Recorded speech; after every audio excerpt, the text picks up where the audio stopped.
Dnes známý jako otec vlasti, byl jedním z nejvýznamnějších Čechů. Nechal postavit například Karlův most, Karlovu univerzitu a tak dále. Ale teď si něco řekněme o jeho dětství. Karel původním jménem Václav IV. Se narodil 14. května 1316 v Praze, ale měl velmi náročné dětství. V roce 1319 ho nechal jeho otec Jan Lucemburský převést na Křivoklát, kde ho věznil do jeho 7 let.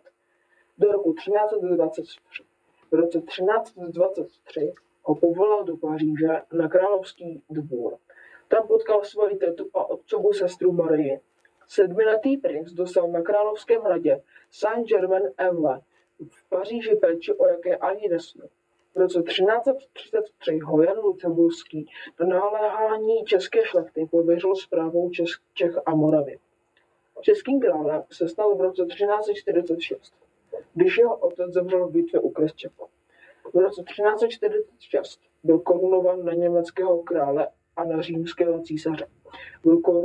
Byl korunován v svatopetrské bazilice. V roce 1355 po jeho smrti zdědil Čechy a Slezsko jeho syn Václav IV. A Uhry jeho syn Zikmund.